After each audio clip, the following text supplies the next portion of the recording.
Be careful, অধিকার দেখাতে আসবে না কখনো। বাসর রাতে স্বামীর থেকে এমন কথা শুনে প্রিয়ন্তী খানিকটা অবাক হলেও নিজেকে সামনে নিল, কারণ ওর ধারণা ছিল এমনটাই হতে পারে।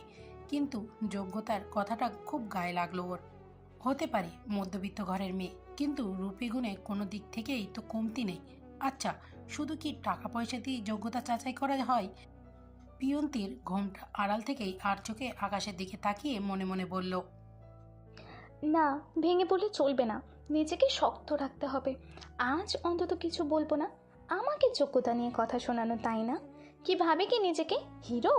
হুম, অবশ্য হিরোর থেকে কম কিছু নয় দেখতে। দেখতে তো মাশাআল্লাহ।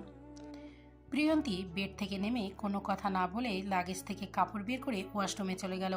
আকাশ ভ্যাপাচাকা খেয়ে গেল প্রিয়ন্তীকে এতটা শান্ত দেখে। ও ভেবেছিল হয়তো কোনো রিয়্যাক্ট করবে। কি হলো এটা? মেয়েটি কি কিছুই শোনেনি? কিন্তু আমি তো জোরেই বলেছি। আমি এত কিছু বললাম, অথচ একটা শব্দও বের করলো না মুখ থেকে। বাই দ্য ওয়ে, মেয়েটি বোবা নয় তো? ধুর, যা খুশি হোক, তাতে আমার কি। বরং ভালোই হলো, আমাকে আর কিছু বলতে হলো না। প্রিয়ন্তী শাড়ি চেঞ্জ করে কালো রঙের একটা ড্রেস পরে নিল। রাতে শাড়ি পরে ঘুমাতে অসুবিধা হবে তাই। আকাশ বেডে শুয়ে ফোনে কিছু একটা করছে।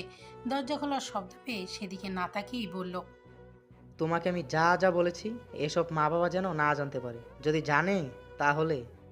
তাহলে খুব খারাপ হবে, তাই তো? প্রিয়ন্তীর মুখের কথা শুনে আকাশ অবাক হয়ে তাকালো, কিন্তু সে অবাক চাহনি প্রিয়ন্তী দেখল না। ও আকাশের থেকে উল্টো দিকে ঘুরে গায়ের ওড়নাটা ভালো করে পেঁচিয়ে নিল। আকাশ স্বাভাবিক হয়ে বলল, যাক, কথা বলতে পারো তাহলে। আমি তো ভেবেছিলাম। যাই হোক, ঘরের কথা যেন বাহিরে না যায়।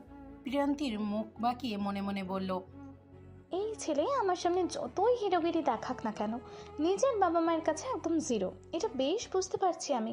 প্রিয়ন্তী বেডের অন্য পাশে গিয়ে বেডে বসতেই নিলে আকাশ ফোনের দিকে তাকিয়ে বলল, আমি কারো সাথে বেড শেয়ার করে শুতে পারি না। তুমি সোফায় গিয়ে শুয়ে পড়ো।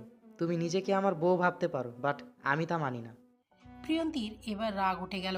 ভেবেছিল আজ অন্তত কিছু বলবে না, কিন্তু এখন দেখছে কথা না বললে আকাশ আরও সুযোগ পেয়ে যাবে। এই যে মিস্টার, আমি কি আপনাকে বাধ্য করেছি বিয়ে করতে? করলেন কেন বিয়ে?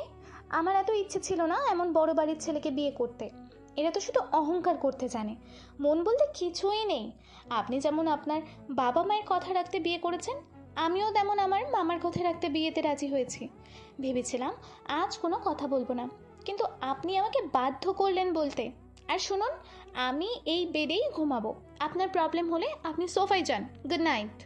আকাশ তো আশ্চর্য